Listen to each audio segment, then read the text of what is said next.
Good morning. Good morning. Hello. How are you? Hope everyone is doing well today. Hi, Bonsai says good morning from the lower bottoms. I don't know where that is, but I hope you're doing well and hope everyone's doing well. Morning, Willow. Good to see you. Um, Yesterday, I was on a Zoom with one of our temple sisters, and she's in New Orleans. And as we were talking, morning, Margot, um, as we were talking, all of a sudden her son came in and said, uh, "Hey, there's a tornado touching down like in our neighborhood." And so they had to go shelter. And I don't know if you saw it on the news, but it was a really intense tornado that hit the lower ninth ward in New Orleans yesterday. Many homes were damaged, and there are at least three fatalities. So today we're going to be holding the weather scarred people of New Orleans. I can only imagine that that was an area that got hit really hard by Katrina, and um, I can just only imagine how folks in that area must be feeling. Um, and oh, Bonsai lives in Oakland. That's the name of your neighborhood in Oakland. I see. Um, it was really something else. So we're holding for that. I also read this morning that now, as of now, it's something like 10 million people have fled Ukraine. Have fled Ukraine. Um, Oh, and Jessai says, and then there was another one downtown. Oh my gosh, I didn't see about that second one. Thanks for letting me know. We're going to hold everybody in our prayers from New Orleans today. And we have several temple members who, and friends of the temple who live in that area. And hi, Sherry. Yeah, glad we're here at the same time too. Nice to see you here. Um, but okay, the other serious thing that's important to note is that 10 million people have fled Ukraine. Just for a little perspective, like maybe 2, 3 weeks ago, that number was 2 million. So people are really, really struggling, and um, there are just so many towns in Poland and in the surrounding areas, Moldavia, who are taking in the Ukrainian refugees, but it's still really hard for everybody. And just people are going through something unimaginable. So let's hold them in our hearts today and in our practice today and every day. And then I have one last request for today, which is there is this sweet little cat. His name is Lemmy. He's a little kind of almost cross eyed cat. Um, and he was having a really hard time with blockage. Had to have medicine and treatment at my husband's animal hospital that he works at. And then this all happened right before his kitty mom needed to go out of town. So he's now here at my house, and I'm watching him for the next 5 days to make sure that the blockage doesn't come back. And um, it's just so sad. He, cries every time he has to go to the bathroom, and but he's so sweet and he's a little glove. So I just want to ask if we could send some good energy to this little cat, Lemmy, who's in my guest room right now, meowing and wondering where his cat mom is, and who hurts in his body. So those are our dedications for our practice today. And I know there's other things going on in this overwhelming time, but we'll start with those. All right, so today we are lighting up our practice today. Tara is ferocious compassion. That is going to be the form of Tara, of Arya Tara, we're working with today. Had a friend ask yesterday, Where do I find the prayers? Just a little reminder, I've mentioned it a few times through the practice. This is the booklet. It is from an organization called, oh, it's hard to see with the glare. There you go. It's from an organization called Taradatu. I know it's backwards, but you can at least see what the image looks like. Tara Datu is founded by Buddhist and goddess practitioner Prema Dasara. She lives in Hawaii, and you can go on the Tara Datu website, Taradhatu, and you can find the website. Go on there, look in the shop, and you can buy a downloadable PDF of this booklet, the prayers for the 20 praises of the 21 Taras. And you'll find the prayers that I'm doing here. So hopefully that'll help if you like these prayers and if you'd like to keep doing them. I love these prayers. I have found this little booklet. It's a whole practice you can do. And it's fantastic. And if you're a devotee of Goddess Tara, Buddha Goddess Tara, you may find it to be a very satisfying practice. And you can just go through, you can do it. It's in both, there's parts that are in, most of it's in English. There are parts that are in Tibetan, but they're also translated into English so that you understand what you're reading about. And there's a guide to each of the Taras here in this. So, a very helpful book to have. And I think the download is like $10. It's really affordable. So, in case you'd like your own. Okay, so let's get into it. I've got us a new candle today because our last one finally went out. I'm going through my little stash of candles I brought back from Turkey, these beautiful scented candles in tins that I brought back from my journey to Turkey. Feels like it's a good time to use them, to light them for the benefit of the world.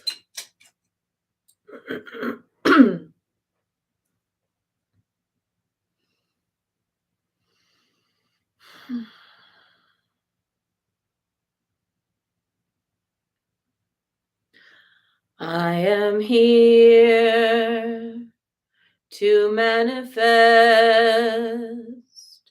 the wisdom that rests within. I am here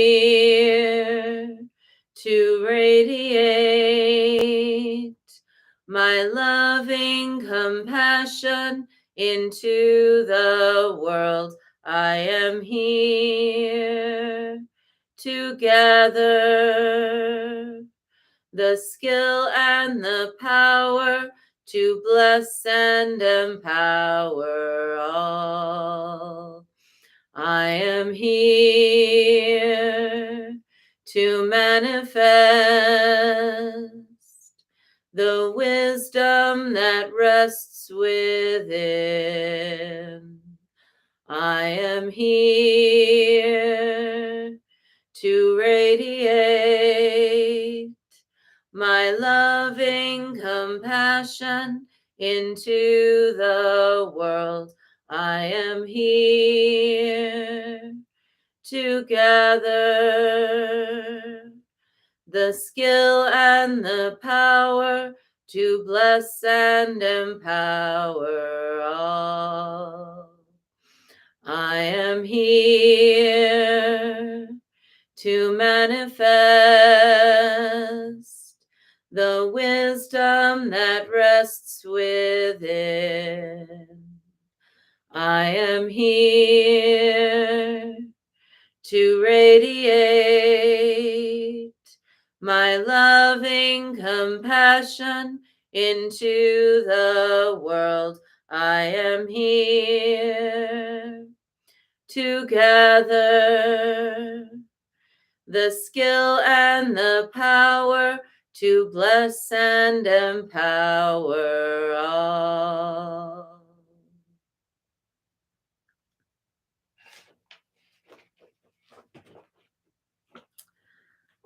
The fundamental nature of my mind is pure. Within me is an inexhaustible source of love, wisdom, and power. The purpose of all spiritual practice is to reveal and make contact with this. When ignorance is removed, unlimited wisdom, compassion, and power arise. It is the mind's conditioning that limits understanding of who I am and what I can become. I will cleanse my mind of faults and develop beneficial qualities. This removes obstacles to my path and creates beneficial conditions. Recognizing the interconnectedness of all, I will strive to be my best, to manifest my enlightened potential, ever dedicated to benefiting all beings. I will think, speak, and act as Tara.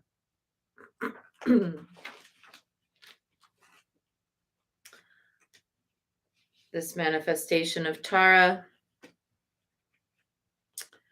Tara is ferocious compassion. Praise her who strikes the earth with her palm. Earth's foundation is shaken as she tramples with her feet. With a wrathful glance and the power sound of hung, she subdues confusion throughout the seven realms. There are times when this kind of fierce compassion is necessary. I'm thinking about a time that I read about when His Holiness the Dalai Lama. I'm glad to hear it. Willow says that I've really enjoyed doing the prayers every day with you all. I'm so glad. Um, so the Dalai Lama was at a lunch. This is a story that was told to me by Lama Sultram Alione. She told a group of people, and she's also written about it. Um, she talked about how she was at a luncheon with the Dalai Lama, and the subject came up of what happens when teachers in the Buddhist tradition take advantage of their students by promising them enlightenment in exchange for sexual favors. I mean, it happens in the Catholic Church, it happens everywhere. And that His Holiness immediately and without hesitation slammed his hand down on the table, and his eyes were blazing. And he said, "That is not the purpose of Dharma." And everyone was shocked because, we think of the Dalai Lama as always like smiling and laughing and easygoing and peaceful and compassionate. And our Western idea of compassion sometimes involves thinking of like a gentleness and complete acceptance of everything. But compassion is not complete acceptance of everything. Compassion is not anything goes. Compassion can be ferocious. It has to be ferocious in the right way. Ferocious in such a way as to disrupt a negative situation, not necessarily to cause harm to anyone. And this is where I think in the West we've got a lot to learn. In the West, we've got kind of an idea that to be fierce is to be somehow scary or punitive. Like we want to, when somebody is trying to be intimidating or fierce, a lot of times there's kind of this belief that they are going to be kind of punishing someone for doing something wrong, or that they're going to be, scaring someone into submission. That's not the purpose of fierce compassion. Fierce compassion is that moment of utter clarity. It's that moment when you see that a child is like about to run into the street and you say, "No," really loudly, so that they'll stop what they're doing and they'll feel you're not trying to do that to scare them or to hurt them or to be mean to them. You're letting them know that this is not okay. Or the situation of somebody in a public place. If somebody is a woman, or somebody is in a public place and someone else grabs her, to turn around and to say loudly, "Stop doing that. Don't do that to me." It's not meant to be punitive.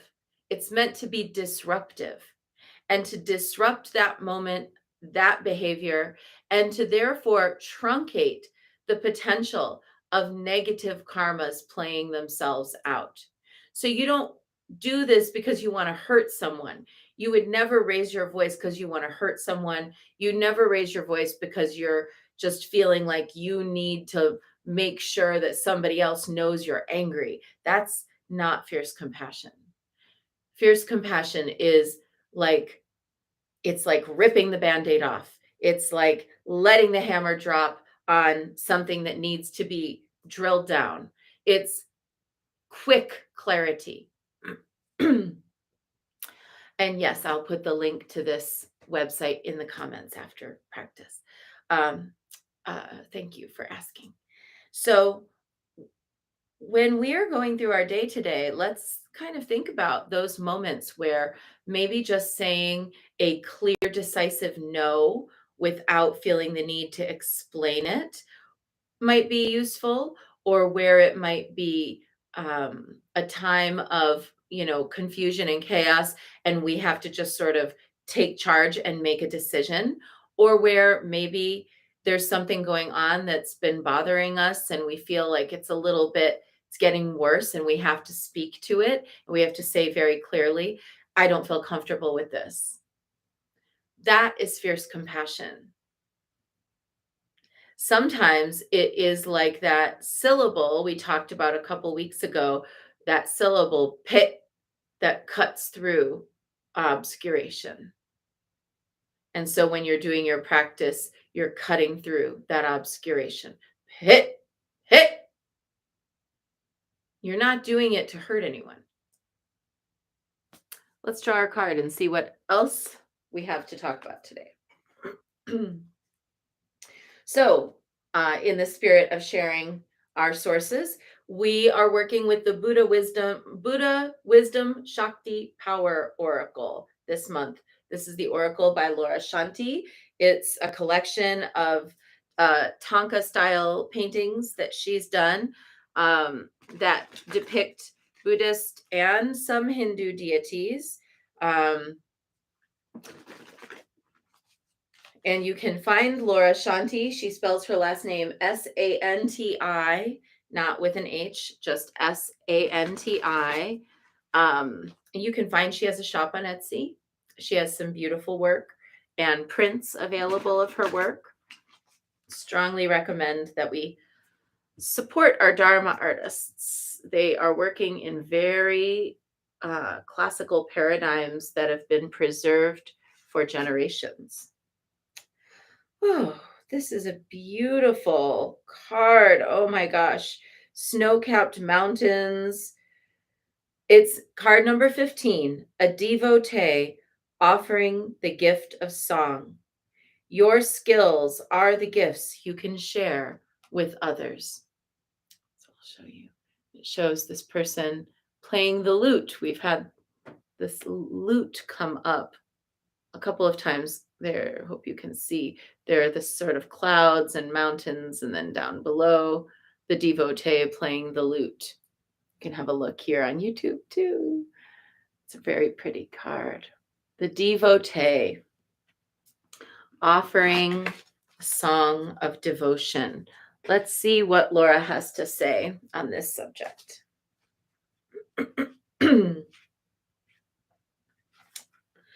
Like the origin of a great river, a spiritual practice springs up and flows out of us to create a fertile life. To work in the spirit of puja or ritual with the deities and beings of the ethereal world, there are always offerings given at the start of practice to help initiate that flow. It's a sign of hospitality. When we put out the water bowls, when we light the candles and incense, it's a sign of hospitality. We're saying, welcome, please come, descend on this shrine, take up space here. These offerings can be in physical forms: food, wine, soft fabrics, beautiful gems, pearls, jewels, or through intention, music, and prayer. Fierce deities like offerings of a fierce nature: meat, alcohol, and fire. Benevolent deities love sweet and beautiful things like water and treats like little candies, but also incense, perfume. Um, oh, and Red Fox is right now watching us live from the Diana Temple in London, the site of the ancient Diana Temple that she's bringing back to life. Nice to see you and be here with you in the temple, Red Fox. Um, Okay, so let me just take a little minute to clarify.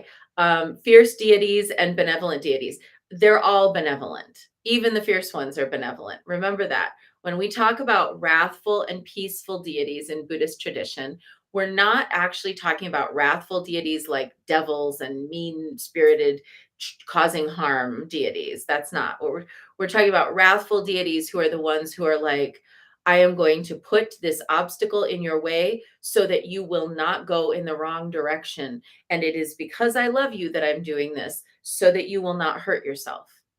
A wrathful deity might be one where we experience fear of doing something or going somewhere, and we have an apprehension. We feel anxious. That anxiety sometimes is a sign that we're not supposed to go do that thing or go to that place or connect with that person. That wrathful deity is the one that's like sitting on your shoulder going, I don't know if this is trustworthy. I think you should really walk away from this. Sometimes the wrathful deity is the one who's like, no, you cannot do that. It shocks you, but it doesn't hurt you. So that's what when we're talking about wrathful deities, it's not that they're here to cause problems. It's actually with benevolent intent that they might put an obstacle or scare you or destroy one of your obstacles or prepare you for something difficult that you are about to undergo by testing you. But it's all to your benefit ultimately. Now, peaceful deities in the Buddhist tradition, it's funny, I once had a teacher who said, um, that if he had the choice between wrathful and peaceful deities, that he would choose the wrathful ones because the peaceful ones are scarier. And when I asked him what he meant by that, he goes, well, with the wrathful ones, they like, come at you with like obstacles and difficulties, and at least you know what you're dealing with. But with the peaceful ones, they just sort of sit there and look at you through their kind of almost closed meditative eyes, and they just kind of bear down on you. And he said, when you are standing there in the presence of that kind of peaceful energy, you often feel really unsettled and insecure. So the peaceful deities are not necessarily, so it's like the wrathful deities are not necessarily mean, and the peaceful deities are not necessarily nice. The peaceful deities hold such a strong space that it can feel intimidating. And the wrathful deities sometimes will put that obstacle in our way so that we don't go in the wrong direction. None of this is malevolent, all of it is benevolent. But what you give them as offerings does depend on their nature. So, like this writing says, for a peaceful deity, you would give like sweets, incense, perfume, music, candles. For a wrathful deity, you do smoke offerings. You might put meat or fat. They actually have incense made with like really harsh herbs for wrathful deities, or alcohol. You put out alcohol for them. But they're all part of the family of guests that we invite with our hospitality to ritual. When we invite to ritual, we invite the four classes of guests, the enlightened Buddhas, the bodhisattvas, the beings of the land spirits, and even the troublesome spirits. Those four get offerings, and those four classes get separate offerings. Like the peaceful deities and wrathful deities might get their offerings on the altar. The land spirits will get maybe some offerings placed to the earth. And then there's also the kind of offerings that are blessed and then taken outside of the ritual space kind of to its edges that are for the troublesome spirits. And it's basically saying, here, look, we understand that you're here. We understand that you exist. We understand that you might feel tempted to cause trouble in our ritual, and we would really prefer not. So we've made this little feast for you, and we're bringing it and we're leaving it here, and we're asking you to please let us proceed undisturbed. In Buddhist Thangka art, offerings are painted below the deities to express respect for the principle that you need to give and empty yourself in order to be able to receive. If you make a space inside yourself, light will flood in. In this card, a practitioner sits at the edge of a lake that is made of the tears that the Bodhisattva Avalokiteshvara, Guanyin, shed when he saw the suffering of the world. This devotee sits at the guru's feet, playing the guitar and offering music. Offerings are consciousness in action. With them, a practitioner shows the intent to acknowledge the gifts that are being given or requested. To get the attention of a teacher and show that you are serious, it is helpful to give first.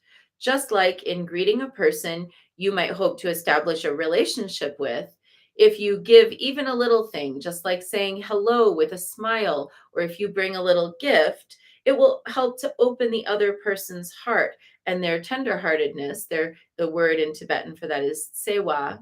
The tenderheartedness will flow to you.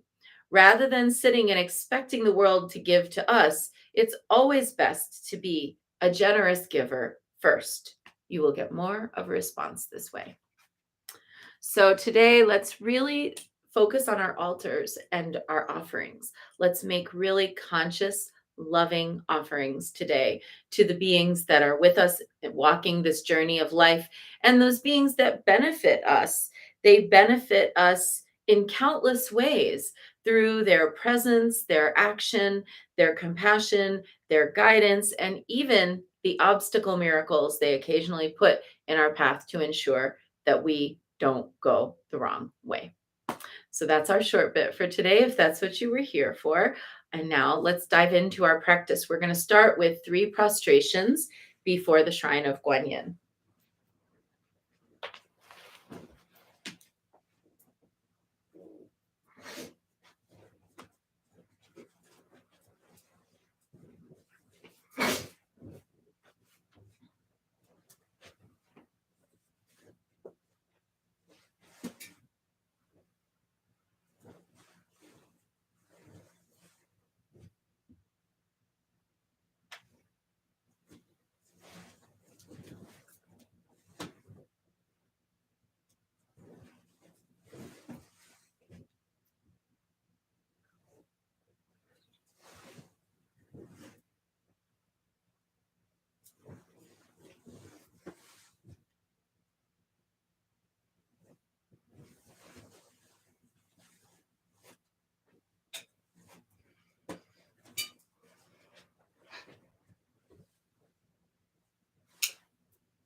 The lid of the candle. Oops. Okay. So before we make our offerings, we take refuge and we set our intention for our practice. Namo Guru Be. I take refuge in the inner teacher. Namo Buddhaye. I take refuge in the great mother of compassion. Namo Dharmaye. I take refuge in the wisdom of the ages. Namo Sanghaye. I take refuge in the community of practitioners. And let's set our intention.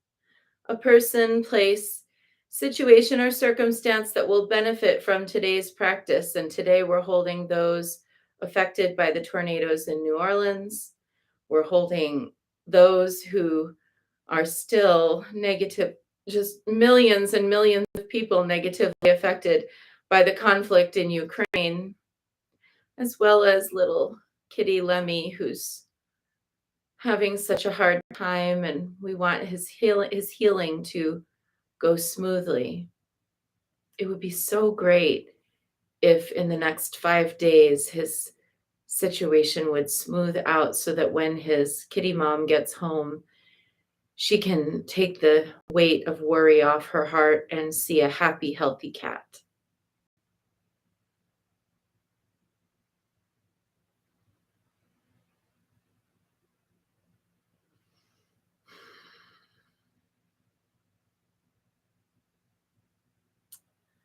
And let's recite the Four Immeasurables.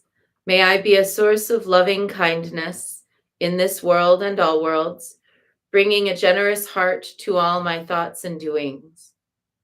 May I be a vehicle of compassion in this world and all worlds, ever mindful and aware of the tremendous suffering of others. May I be a brimming vessel of joy in this world and all worlds, delighting in the happiness of others as their suffering is alleviated. May I be a balance point of equanimity in this world and all worlds, seeing all as equals and all as deserving of goodness.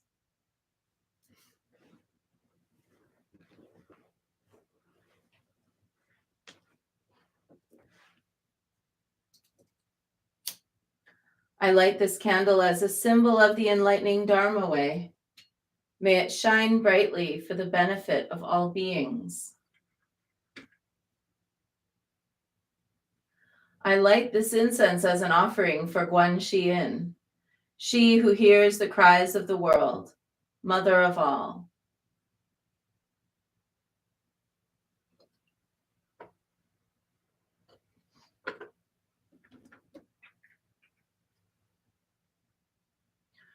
Omahum.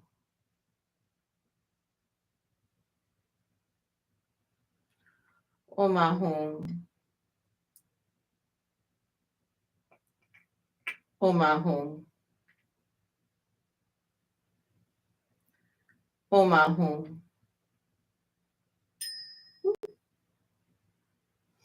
Omahum.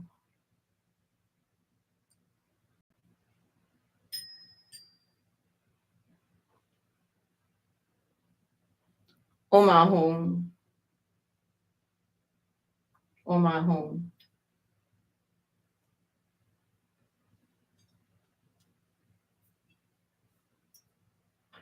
Omahum.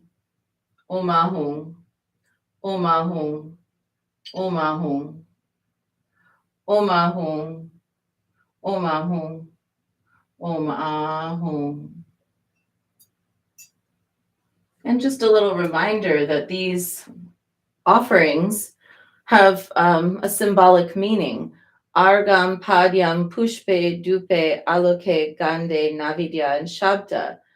Water for washing, drinking, water for washing, flowers, incense, light, perfume, food, and music.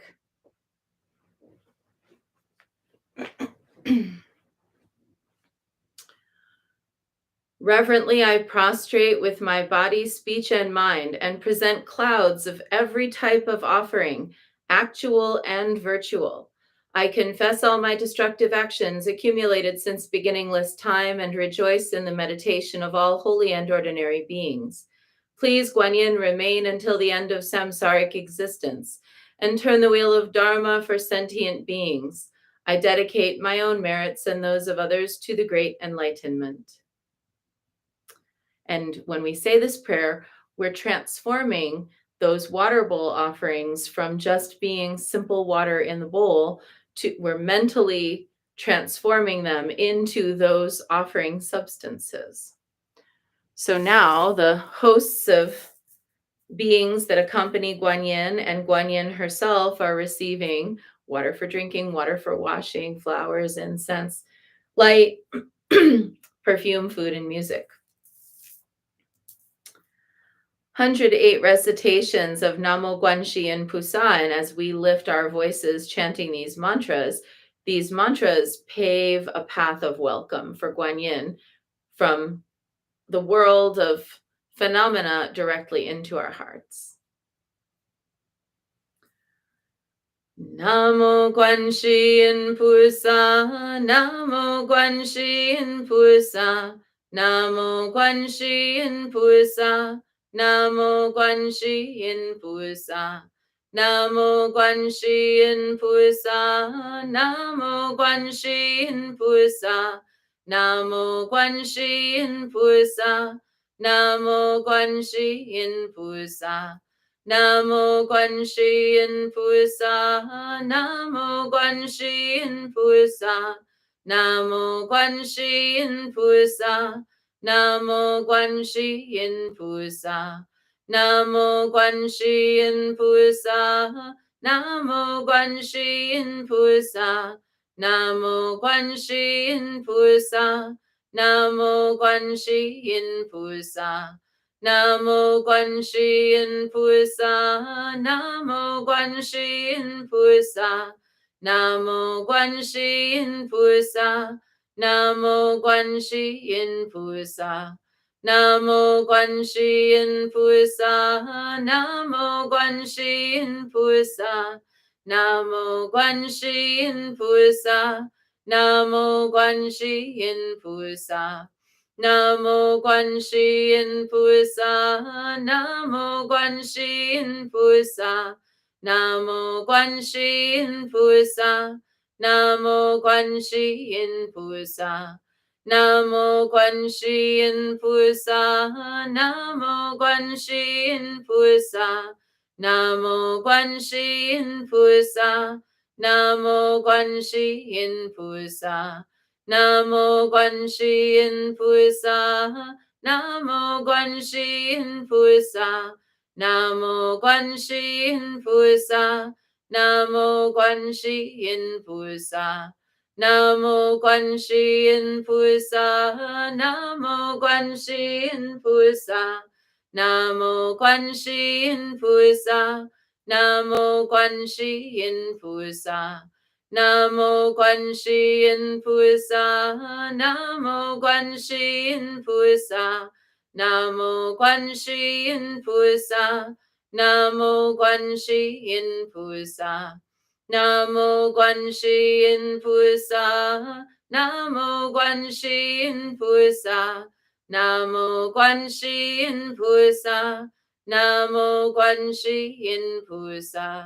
Namo Guanxi Yin Pusa, Namo Guanxi Yin Pusa, Namo Guanxi Yin Pusa, Namo Guanxi Yin Pusa, Namo Guanxi Yin Pusa, Namo Guanxi Yin Pusa, Namo Guanxi Yin Pusa, Namo Guanxi Yin Pusa. Namo Guanxi Yin Pusa, Namo Guanxi Yin Pusa, Namo Guanxi Yin Pusa, Namo Guanxi Yin Pusa, Namo Guanxi Yin Pusa, Namo Guanxi Yin Pusa, Namo Guanxi Yin Pusa, Namo Guanxi Yin Pusa. Namo Guanxi Yin Pusa, Namo Guanxi Yin Pusa, Namo Guanxi Yin Pusa, Namo Guanxi Yin Pusa, Namo Guanxi Yin Pusa, Namo Guanxi Yin Pusa, Namo Guanxi Yin Pusa, Namo Guanxi Yin Pusa. Namo Guanxi Yin Pusa, Namo Guanxi Yin Pusa, Namo Guanxi Yin Pusa, Namo Guanxi Yin Pusa, Namo Guanxi Yin Pusa, Namo Guanxi Yin Pusa, Namo Guanxi Yin Pusa, Namo Guanxi Yin Pusa. Namo Guanxi Yin Pusa, Namo Guanxi Yin Pusa, Namo Guanxi Yin Pusa, Namo Guanxi Yin Pusa, Namo Guanxi Yin Pusa,